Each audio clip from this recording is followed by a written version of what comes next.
নমস্কার। সংবাদ মাধ্যমের মধ্য দিয়ে জানতে পারলাম যে মালদা জেলা তৃণমূল কংগ্রেসের সভাপতি এবং বিধায়ক আর তিনি বরাবরই ভারতীয় জনতা পার্টির জনপ্রতিনিধিদের বিভিন্ন সময় বিভিন্নভাবে আর কুরুচিকর মন্তব্য করেন, আক্রমণ করেন বিভিন্নভাবে। দেখুন, যে রাজনৈতিক দলের সুপ্রিমো এবং একটা রাজ্যের মুখ্যমন্ত্রী, তিনি দেশের প্রধানমন্ত্রী সম্বন্ধে প্রতিনিয়তই যেমন করে কুরুচিকর মন্তব্য করেন বা করে থাকেন, তার নেতৃত্বাধীনে থাকা যে সমস্ত নেতারা তারা আর ভারতীয় জনতা পার্টির জনপ্রতিনিধিদের সম্পর্কে কুরুচিকর মন্তব্য করবে, এটা মানে অতিরঞ্জিত কিছু নয়, এটা স্বাভাবিক বিষয়।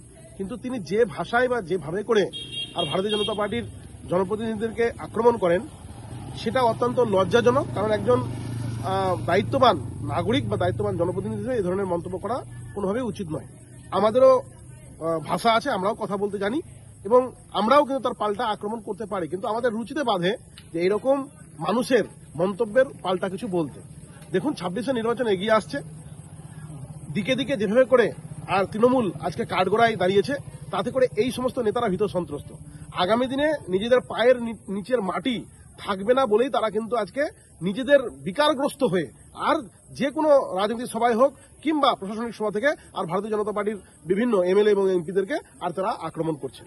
জেনে রাখুন, আগামী 26-এর নির্বাচন অত্যন্ত গুরুত্বপূর্ণ একটা জায়গায় যাবে এবং ভারতীয় জনতা পার্টি সেই সময় তৃণমূলের এই সমস্ত নেতারা যে ভাষায় কথা বোঝেন, যে ভাষায় তারা কথা বলেন, জনগণ এবং ভারতীয় জনতা পার্টির কর্মীরা এনাদেরকে এই ভাষাতেই আর উত্তর দেবে। এবং আগামী দিনে ভারতীয় জনতা পার্টির ক্ষমতায় আসার পরে এই সমস্ত নেতারা তাদের যে কুকৃতি, তার ফলে যাদের যেখানে থাকার কথা তারা সেখানেই আগামী দিনে তাদের ঠাঁই হবে।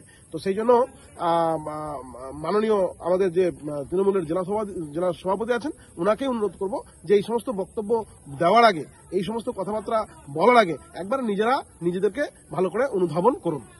নমস্কার।